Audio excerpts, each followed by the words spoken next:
मोहतरम सामीन, ये जो सिलसिला हमारा सवालों के जवाब देने का हमने शुरू किया है, हम अपने दर्स को, लेक्चर को एक स्कूल, एक मदरसे की शक्ल में चलाना चाहते हैं। दोस्तों को हक देते हैं, इजाज़त देते हैं कि वो सवाल पूछें, बिल्कुल पूछें, हम कुरान से ही जवाब देंगे। अगरचे बाज़ ऐसे भी सवाल होते हैं कि हंसी भी आती है। किसी ने ये भी सवाल किया कि तेरे जो कपड़े पहने हुए तो टोपी जो तुम पहने हुए, कुरान में इसका कहाँ है ज़िक्र? अब हमें कबूल है। वो दोस्त अगर कहता है तो कुरान व अंज़लना अलैकुम लिबासन युवारी सवातकुम व रिशा, इस आयत करीमा को अल्लाह ने सारी कायनात, सारे इंसानों के लिए यानी नाजिल फरमाया।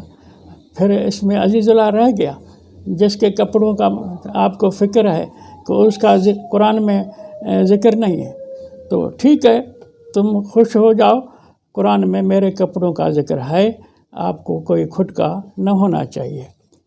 तो एक मेहरबान ने सवाल किया है जिसका मकसद ये नज़र आता है, समझ में आता है कि वो इब्राहीम अलैहिस्सलाम और इस्माइल अलैहिस्सलाम को भी बनी इसराइल में से तस्वुर करता है। मैं उसके लिए, अगर ये मेरी फ़हम दुरुस्त है उसके सवाल से, तो उसकी खिदमत में अर्ज़ ये है कि इसराइल तो जनाब इब्राहीम अलैहिस्सलाम के पोते याकूब अलैहिस्सलाम का दूसरा नाम है। तो आप दादा के लिए पूछ रहे हैं पोते के बारे में, तो पोते के नस्ल से दादा है या नहीं? थोड़ा सा आप गौर करें। पोता दादा के नस्ल से होता है, दादा पोते के नस्ल से नहीं होता। और आगे आपका सवाल है कि मोहम्मद अलैहिस्सलाम का ज़िक्र नहीं है कि उस पर बनी इसराइल में से नहीं है, या कुरान के नुज़ूल का ज़िक्र वजाहत के साथ कुरान में नहीं है। ये भी सवाल है कि मोहम्मद अलैहिस्सलाम जो है वो भी आपके सवाल करने वाले के ख्याल के मुताबिक वो बनी इसराइल है। सवाल उस जो कर रहा है उसका माँ कबल माँ बाद ये बताता है कि वो मोहम्मद अलैहिस्सलाम को बनी इसराइल में से समझता है। बनी इसराइल शुरू ही याकूब से होते हैं। तो अल्लाह ताला ने आपको समझाने के लिए कि कहीं आप शेख मोहम्मद की प्रोपगंडा से मुतासर न हो जाएं, समझाया आपको। व इज़ यरफ़अ इब्राहीमुल क़वाइद मिनल बैत व इस्माईल, इब्राहीम और इस्माईल जब अदालत के, बैत की माना कोर्ट है, अदालत है, बैनुल अक़वामी अदालत है। जिस तरह आज हमें शुक्र है जैसी भी है ये अक़वाम मुत्तहिदा की न्यूयॉर्क की अदालत को मिसाल देने के लिए हम पेश करते हैं, सही है, उसको मानते हैं, वो बैनुल अक़वामी अदालत है। तो इस तरह की पहली अदालत कायम करने वाला जनाब इब्राहीम अलैहिस्सलाम था। तो कुरान ने फरमाया इब्राहीम और इस्माइल बाप बेटे दोनों कवायद को बुलंद का यरफ़अ, यानी दुनिया में उनकी बालादस्ती कायम कर रहे थे, उन कवानीन के ऊपर दुनिया के फ़ैसले करते थे। तो ये बाप बेटे का ज़िक्र करके कुरान ने उनका तारुफ़ कराया कि ये दोनों जज थे बैनुल अक़वामी अदालत के। फिर अगली आयत में है ये दोनों बाप बेटे रब से दुआ मांगते हैं, रब्बना वजअलना मुस्लिमैन लक, ऐ हमारे रब हम दोनों बाप बेटों को अपना तस्लीम करने वाला बना, वमिन ज़ुर्रियतना, और जो हमारी ज़ुर्रियत है वो भी हमारी तरह आपको मानने वाली हो, आपको आपके कवानीन पर तस्लीम करने वाली, इस्लाम लाने वाली, सब मानाएँ आप कर सकते हैं कि हमारी ज़ुर्रियत भी ऐसी हो जो उम्मतन मुस्लिमतन लक, हमारी वो ज़ुर्रियत पूरी उम्मत मुस्लिमा बन जाए। ये इस्माइल और इब्राहीम की दुआ है अपनी ज़ुर्रियत के लिए, जो ज़ुर्रियत, ये मक्के का ज़िक्र भी कुरान ने ज़िम्नन कर दिया कि यरफ़अ इब्राहीमुल क़वाइद मिनल बैत, इससे साबित हुआ कि वहाँ की ज़ुर्रियत इस्माइल के पुश्त से है। याकूब اسحاق وہ دوسرے علاقے کے نبی ہیں۔ عدالت عظمیٰ، عدالت اقوام متحدہ، عدالت مکہ کا جو انچارج ہے باپ کے ساتھ وہ اسحاق نہیں ہے، وہ اسماعیل ہے۔ یہ آیت آپ کو بتاتی ہے، سمجھاتی ہے، آپ اس سے ادھر ادھر نہیں جا سکتے کہ اسماعیل اور ابراہیم دونوں جب دعا کر رہے ہیں کہ وجعلنا مسلمین لک، تثنیہ کا صیغہ ہے، ہمیں اپنا مسلم بنا، ہم دونوں کو اور ہماری ذریت کو، اور اس ذریت سے امتاً جو امت بنے وہ بھی مسلمۃ لک، وہ بھی آپ کو ماننے والی ہو، آپ کے دین کے اوپر تسلیم کرنے والی، اسلام لانے والی ہو۔ وَأَرِنَا مَنَاسِكَنَا وَتُبْ عَلَيْنَا إِنَّكَ أَنْتَ التَّوَّابُ الرَّحِيمُ۔ اب اگلی آیت ہے 129، رَبَّنَا وَابْعَثْ فِيهِمْ رَسُولًا مِّنْهُمْ۔ اب یہ دونوں باپ بیٹے اس مکے کی عدالت عظمیٰ کے انچارج جج دعا مانگ رہے ہیں کہ ہمیں اولاد ایسی دے جو مسلمۃ اللہ کا ہو، اور وبعث فیہم رسولا، اور بھیج ان کے اندر رسول، منہم۔ کسی نے سوال کیا ہے کہ یہ ثابت کہاں ہوتا ہے کہ رسول جو مکے میں پیدا ہو، ابراہیم اسماعیل کے پشت میں پیدا ہو، وہ کوئی بنی اسرائیلی ہوگا، بنی یعقوب بنی اسحاق سے ہوگا، بنی اسماعیل کا ثبوت دو۔ سوال یہ ہے کسی کا، تو یہ اسماعیل اور ابراہیم کا ذکر ہے، دونوں دعا مانگ رہے ہیں، ثبوت اللہ تعالیٰ دے رہا ہے آپ کو کہ وَبَعَثَ فِيهِمْ رَسُولًا مِّنْهُمْ، ان میں سے مانا ان کی جو ذریت ہے مکے میں، ان کی جو ذریت ہے اقوام متحدہ جیسی عدالت مکہ میں، اس ذریت سے ان ذریت والوں کو رسول بھیج۔ تو ان ذریت والوں کا رسول مانا بنی اسماعیل ہوا، بنی اسرائیل نہیں ہوا، بنی یعقوب نہیں ہوا، بنی اسحاق نہیں ہوا۔ یہ آیتیں آپ نوٹ کر لیں، اس پر غور کریں۔ میں امید کرتا ہوں کہ آپ کو جو مغالطہ شیخ محمد صاحب نے اپنے ان داتاؤں کو خوش کرنے کے لیے دیا ہے کہ محمد علیہ السلام کے اوپر قبضہ کرو کہ وہ بھی بنی اسرائیل میں سے ہے، یہ مغالطہ آپ کا دور ہو جائے گا۔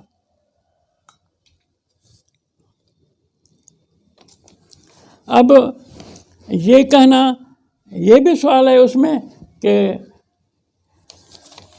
کس نبی علیہ السلام کے اوپر، کون سے نبی پر، سوال ہے کہ کون سے نبی پر قرآن نازل ہوا۔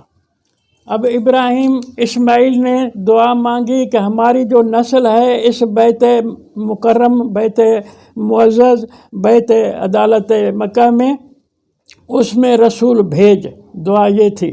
پھر اللہ تعالیٰ کے اس دعا کے جواب، یعنی دعا اللہ تعالیٰ نے ان کے دعا کے جواب میں جو رسول بھیجا، تو وہ اس کا ذکر قرآن میں کئی بار کئی جگہ آیا ہے۔ سورۃ یاسین میں ہے کہ یاسین والقرآن الحکیم انک لمن المرسلین، انک اے رسول، قرآن حکیم شاہد ہے، حکمت والی کتاب قرآن شاہد ہے۔ کیا شاہد ہے؟ شاہدی کیا ہے؟ انک لمن المرسلین، تو رسولوں میں سے ہے۔ تو محمد علیہ السلام کی رسالت کی شاہدی قرآن نے دے دی کہ تو رسولوں میں سے ہے، اور وہ رسول اب اس یاسین سورت کی پہلی اور دوسری آیت کو ملاؤ، سورۃ بقرہ کی آیت نمبر 128 اور 129 سے ملاؤ۔ جو رسول اللہ نے ذریت ابراہیم، ذریت اسماعیل میں بھیجا، وہ کون سا رسول ہے؟ انک لمن المرسلین۔ مکے میں سورۃ یاسین نازل ہوئی ہے، اس کو اللہ کہہ رہا ہے کہ انک لمن المرسلین، تو رسولوں میں سے۔ تو یہ ابراہیم کے بیٹوں میں سے، اولاد میں سے ہوا، یہ اسماعیل کے اولاد میں سے ہوا۔ محمد علیہ السلام کے اولاد اسماعیل سے ہونے کی ثابتی آپ کو بقرہ کی صورتوں سے مل چکی۔ پھر سورۃ یاسین میں انک لمن المرسلین یہ بھی آ چکا۔ اور یہ آپ کا سوال کہ کس کو قرآن ملا، آپ خود قرآن پر غور کریں، सूरत नंबर 42 आयत नंबर 7, ये आप पढ़ें। वकज़ालिक औहैना इलैका कुरआनन अरबिय्यन लितुनज़िर उम्मुल कुरा। कज़ालिक औहैना इलैका, इलैका तेरी तरफ वही हमने नाजिल की, कुरानन अरबिया, कुरान को नाजिल किया जो अरबी में था। अब तुम्हारे बनी इसराइल अरब नहीं हैं, वो इब्रानी सुरियानी वाले हैं। तो अब मोहम्मद अलैहिस्सलाम को तुम जोरी बनी इसराइल का बना रहे हो। मोहम्मद की ज़ुबान तो अरबी है, मोहम्मद तो इब्रानी सुरियानी वाला नहीं है। ये क्लियर हो गया कि मोहम्मद अलैहिस्सलाम आले इब्राहिम में हैं, आले इस्माइल में हैं, जिनकी ज़ुबान अरबी थी। उनको अल्लाह ने रिसालत देने के बाद फरमाया औहैना इलैका कुरानन, कुरान हमने नाजिल किया। तो सवाल था कि किस आले इब्राहिम में से किस नबी पर कुरान नाजिल हुआ? भाई कुरान तो अरबी है। अब कुरान ने आपको जवाब दे दिया कि मोहम्मद अरबी पर कुरान नाजिल हुआ, मोहम्मद अरब था। और जो तुम कर रहे हो किसी कहने पर, किसी के किराए पर कि इब्राहिम का बेटा या इस्माइल का बेटा नहीं था बल्कि इसहाक और याकूब का था, उसका कुरान ने रद्द कर दिया कि हमने मोहम्मद को जो कुरान दिए वो तो अरबी में है, और वो आले इसहाक या बनी इसराइल याकूब के औलाद वो अरब नहीं थे, वो सुरियानी थे, वो कुछ और थे। इसलिए ये जवाबी दोस्त का जिसने सवाल किया है आ गया कि नबी अलैहिस्सलाम मोहम्मद अलैहिस्सलाम इस्माइल के औलाद से है, जिनकी ज़ुबान अरबी थी। मोहम्मद को कुरान मिला है जो कुरान भी अरबी में है। इस सवाल के बाद कोई गुंजाइश नहीं रहती कि आप किसी के प्रोपगंडा पर, किसी के रंगीनियों पर जाकर कहें कि बनी इसराइल में से मोहम्मद है। ये किराए पर कोई लोग ईमान बेचे तो बेचे, लेकिन कुरान इस चीज़ की इजाज़त नहीं देता कि तुम मोहम्मद को बनी इसराइल में से मंसूब करके दावा करो और उसके लिए प्रोपगंडा करो। मेरा ख्याल है कि कुरान में सारी आयत नहीं पढ़ सकता जो नबी अलैहिस्सलाम को खिताब है अल्लाह का। व इन्नका लतुलक्कल कुरान मिन लदुन हकीमिन अलीम। व इन्नका, ऐ मोहम्मद तू, यकीन से तुझे लतुलक्कल कुरान, कुरान इल्का किया जाता है। कुरान क्लियर का लफ्ज़ आ गया। और ये भी 27 नंबर सूरत नमल की आयत नंबर 6 है। व इन्नका, ऐ मोहम्मद तू लतुलक्कल, इल्का किया जाता है कुरान मिन लदुन हकीमिन अलीम, अल्लाह हकीम और अलीम की तरफ से। आगे सूरत 28 में है, कसस सूरत में, कि फरमाया इन्नल्लज़ी फ़रज़ अलैकल कुरान लराद्दुका इला मुआद। ऐ मोहम्मद इन्नल्लज़ी फ़रज़ अलैका, इसको ज़हन में रखें, तेरे ऊपर जिसने कुरान फ़र्ज़ किया है, फ़र्ज़ कर। देखें जो एक है कि इन्ना औहैना इलैका कुरानन, हमने वही की आपकी तरफ कुरान। दूसरी ये है आयत कि यासीन वल कुरान हकीम इन्नका लमिनल मुरसलीन, तू रसूलों में से है। फिर सूरत कसस में है कि इन्नल्लज़ी फ़रज़ अलैकल कुरान, अल्लाह ने तुझ पर ज़िम्मे लगाया है, कुरान को ज़िम्मे लगाया है। इसलिए ज़िम्मे लगाया है कि तू दुनिया को पहुँचा। ये तू रहमतुल आलमीन है, तू रसूल है इला काफ़तिल लिन्नास। या अय्युहर रसूल कुल या अय्युहन्नास इन्नी रसूलुल्लाह इलैकुम जमिया, जमी इंसानों के लिए बोलो कि मैं तुम रसूल बनकर आया हूँ। अब जमी इंसानों के लिए आया हूँ तो सारे इंसान इसी मक्के में तो नहीं है, सारे इंसान हिजाज में तो नहीं है, सारे इंसान अरब कौम में तो नहीं है, सारे इंसान तो पूरी कायनात में है। सबका नबी है मोहम्मद, सबका नबी है, सबको उसने कुरान पहुंचाना है। इन्नल्लज़ी फ़रज़ अलैकल कुरान, कुरान तुझ पर वाजिब है, फ़र्ज़ है कि दुनिया के एक एक कोने में एक एक कौम को, हर कौम हर ज़ुबान वाले को कुरान पहुंचा। और तू ये यकीन रख, अभी जा, सरदारा मक्के के तुझसे ताकत में ज़्यादा हैं, अभी तू चला जा। مدینے جا اور وہاں جا کے طاقت بنا، قبائل عرب کو اپنا مطمئن کر کے میں کسی کی کرسی نہیں چھیننا چاہتا، میں اقتدار قرآن کو دلانا چاہتا ہوں، تم میرا ساتھ دو۔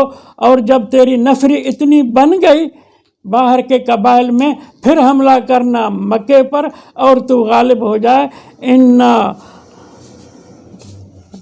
ان الذی فرض علیک القرآن لرادک الی معاد، ہم تجھے اس جگہ سے جہاں سے جا رہا ہے پھر واپس لے آئیں گے، پھر تو بادشاہ بنے گا، مکے کا حاکم بنے گا، پھر ساری دنیا کو فرض قرآن جو ہے پہنچائے گا، ان کو یعنی اپنے حساب سے تبلیغ قرآن کرے گا اور دنیا کو اللہ کا میسیج کنوے ہو جائے گا۔ یہ مقصد ہے ہمارا تیری رسالت سے، تیری نبوت سے۔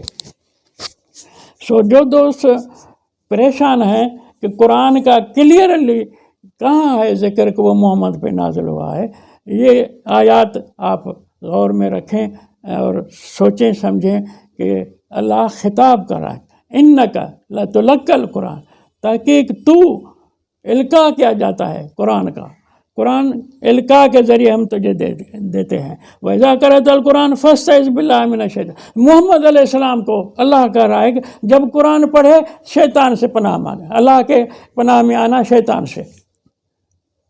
اور تو کیا جائے، کیا بات ہے، نبی کو اللہ کہہ رہا ہے کہ شیطان تجھے نہ بھلا دے۔ اذا قرأت القرآن، اب یہ خطاب ہم کو بھی ہے، یہ قرآن کا اسلوب ہے، خطاب خاص ہوتا ہے، مراد عام ہوتی ہے، تو خاص بھی اس سے یعنی مقصود ہوتا ہے کہ وہ اس بات کو سمجھے اور سارے دنیا والے سمجھیں، یہ بھی مقصود ہوتا ہے۔ تو قرآن کے لیے اللہ تعالیٰ سفارش کر رہا ہے نبی کو، اذا قرأت القرآن فاستعذ باللہ من الشیطان الرجیم، تو پھر پناہ مانگ اللہ سے شیطان رجیم کے شر کی۔ تو یہ جو نبی اللہ سے پناہ مانگے، مانا کہ مغالطے ڈالنے والے کچھ ہیری پھیری کریں گے، تجھے فہم قرآن میں ہیری پھیری ڈالیں گے، اس لیے قرآن پڑھتے وقت پہلے اعوذ باللہ پڑھو پھر قرآن پڑھو۔ اور اس کا مقصد یہ ہے کہ وہ جنہوں نے غلط ترجمے کیے ہیں قرآن کے، جنہوں نے غلط تفسیر لکھے ہیں قرآن سے، اعوذ باللہ ان کے حوالے سے قرآن آپ کو کہہ رہا ہے کہ غلط تراجم والوں سے اللہ بچانا، ان کے تراجم سے، ان کے تفسیروں سے ہم آپ کے پناہ مانگتے ہیں۔ تو اللہ کی پناہ اس لیے مانگتے ہیں کہ تفسیر بالروایات کے ڈھیر ہیں، انبار ہیں، جن کو قرآن کہتا ہے بیسل حمار یحمل اسفارا، گدھے جو ہیں بوجھ اٹھائے پھرتے ہیں۔ یہ تفاسیر جو امامی علوم کے ہیں وہ سارے اینٹی قرآن ہیں، سارے خلاف قرآن ہیں۔ یہ ایسے ہے، سورۃ جمعہ کی غالباً 5 نمبر آیت ہے کہ بیسل حمار یحمل اسفارا، گدھے جو بوجھ اٹھاتے ہیں وہ بہت برا بوجھ ہے، گندا بوجھ ہے، کیوں کہ وہ خلاف قرآن ہے۔